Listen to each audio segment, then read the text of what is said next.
Hey, good morning. Just backing out of the driveway in my lovely neighborhood.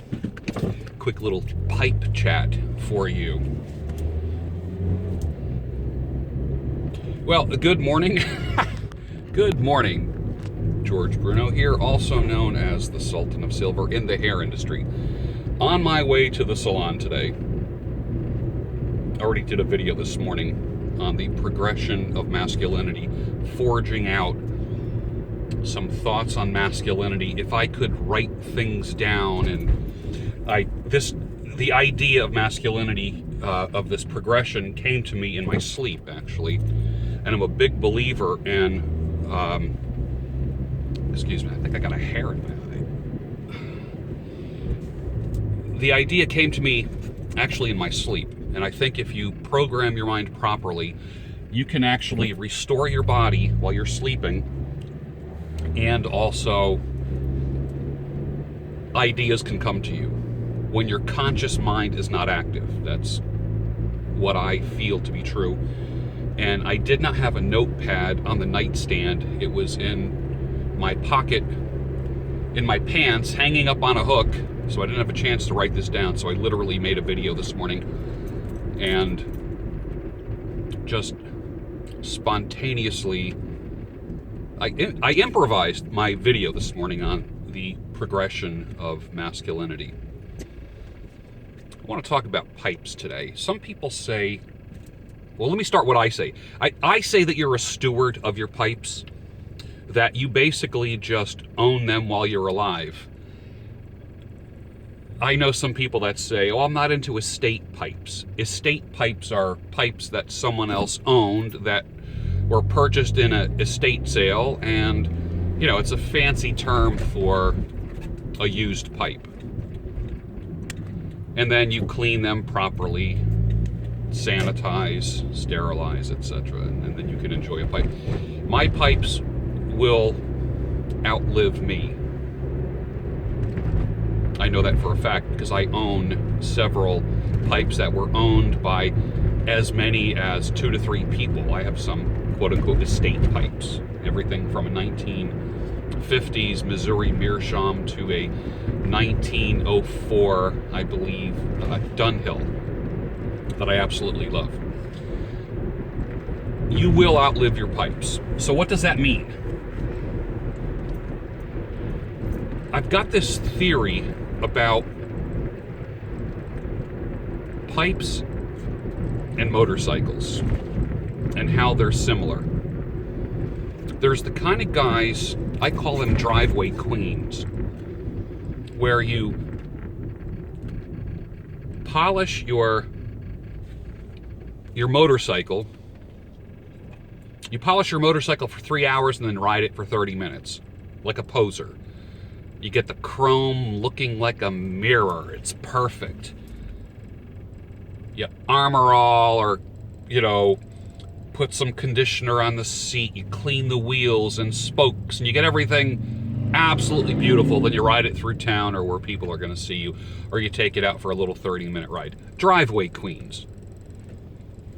Same thing with a lot of cars. Now, with cars, I think cars are a little bit different because I really think you should take care of your cars. Not that you shouldn't take care of motorcycles. But when I see a Jeep or a truck with all mud coming up from the wheels, I'm like, yes, that guy is using that vehicle for its intended purpose. Going out four-wheeling through mud, through rivers, through wooded areas. I see like brush, you know, coming out of the grill in the front. You're using the vehicle for what it's made for. When I see motorcycles that are gnarly and dirty, I'm like, yes, that motorcycle is being used for what it was made for, and that's riding. I never polished my motorcycle. I'm not a chrome guy. Some of you might be chrome guys. I'm not interested. Like when I look at like ads for like used Harleys, they'll say tons of chrome, or I added a lot of chrome. Like, to me, that's a turnoff. I like blacked out stuff. I'm not a chrome guy, and which means you just got to polish it and keep up with it. I like riding When I see a dirty motorcycle, I think to myself, there's a guy that enjoys his motorcycle. Not that guys that polish them don't, but do you understand what I'm saying? They're made to be ridden. They're made to be driven. It's like if you have a BMW, if you have a McLaren, if you have an Audi A8, those things, like right now, the curve that I'm going around, I'm driving 25 miles an hour. If I had a Beamer or the Audi, I could be taking this curve at, 60 with no issues. Actually, the Toyota Avalon that I have, the big touring car that I have, full-size car, could take that much faster. This little Toyota, and I really love Toyotas. This little car here is just a little commuter car, high gas mileage. I've always been intrigued by high gas mileage vehicles. And I've always had one, and I've always had something bigger, more utilitarian. But back to the issue of pipes. Pipes were meant to be smoked. People say, I have a shed in my backyard. Half of it is tools and garden and yard equipment. The other half is 2 chairs, a table, oil lamps, a radio.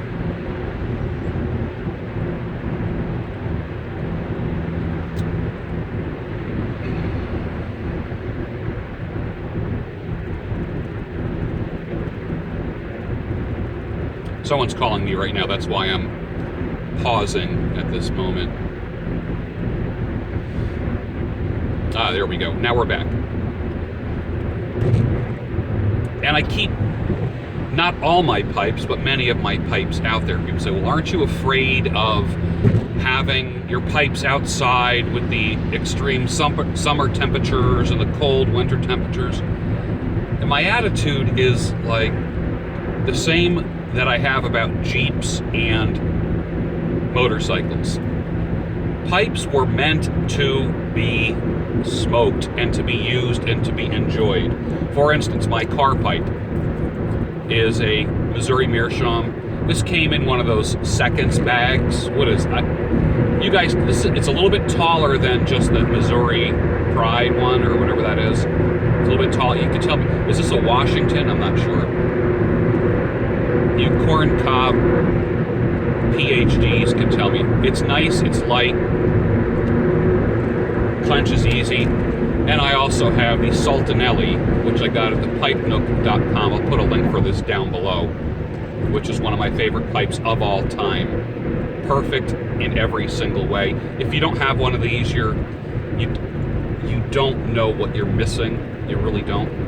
But people say, oh my God, you keep that in your car? I keep it wherever I want. Sometimes it's in my car for a week. Sometimes it's in the shed. Sometimes it's in the house.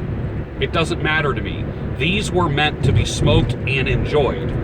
It's going to outlive me.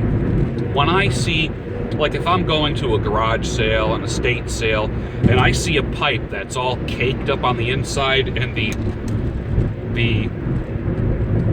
hole in the top, the where you put the tobacco, if that is like really narrow and very, very caked up, I get a little smile on my face. My 104-year-old Dunhill was like that. I get a smile on my face. You know why? Because that was so enjoyed. Somebody thought about their day. Let me tell you about pipes. There are some guys that just like every time you see them, pipe in their mouth all the time. I'm not one of those guys. I am a end of the day pipe smoker, or maybe on the weekends and early morning with a cup of coffee pipe smoker. And for me, it's a way of relaxing, enjoying, contemplating, thinking, writing. I do a lot of writing. I will watch a lot of interesting videos, and I read a lot while I'm having a pipe. Quiet. For me, it's not a talkative time.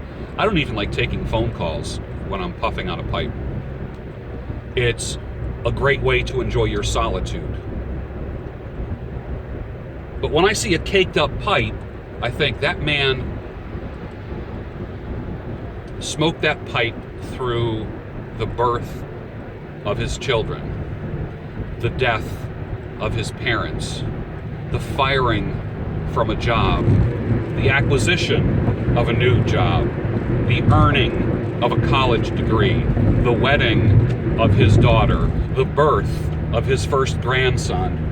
Our pipes have histories. So when I see a caked up pipe, I get a little smile and a smirk. And I know that this pipe comforted that man.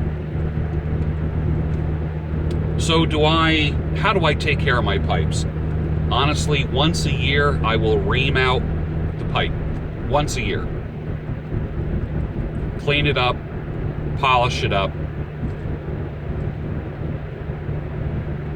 clean it with like a bristly pipe cleaner, do the whole grain alcohol salt thing once a year. Literally, I have a pipe reamer, I clean it out, the whole thing, clean it out, let it dry out.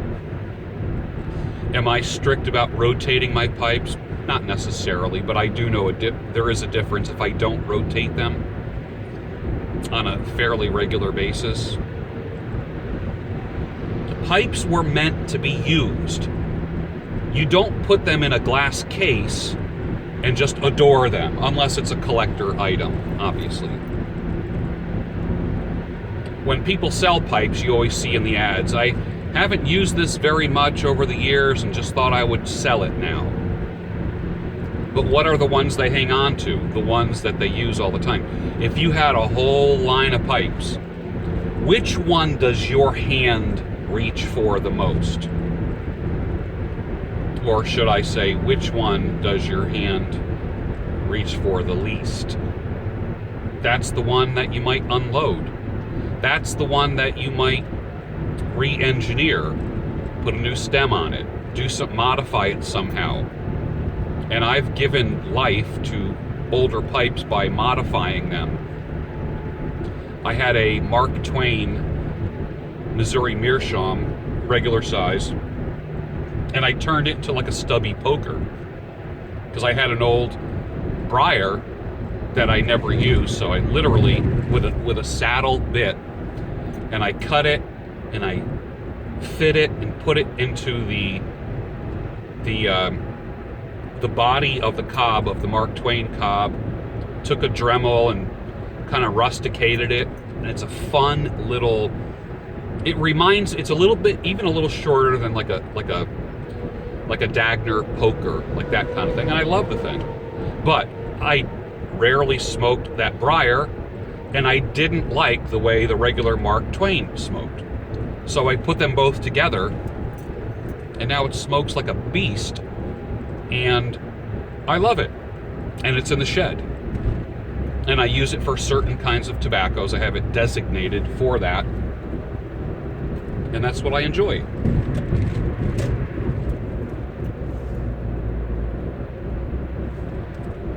So how do I care for my pipes? You care for your pipe by smoking it. If you are the garage queen of pipe smoking, I contend that you are not enjoying pipes for how they were intended to be. You need to enjoy your pipes. Don't be so dainty with them. Don't be so obsessive compulsive about polishing them. And a pipe that is the happiest is a pipe that is smoked. Happy pipes are used pipes. It's almost like the Velveteen Rabbit. That's how a pipe is. When that Velveteen Rabbit has worn out joints and worn out velvet and is a little bit ratty and frayed, that means it was loved. That means it was cared for. That means it comforted a child. That means it absorbed the tears of a child. That means when that child was happy, it shared its happiness with that Velveteen Rabbit. It shared the sorrows when that child was told to go to bed It shared the tears. It absorbed the tears when a grandmom or grandfather passed away. A pipe is very similar.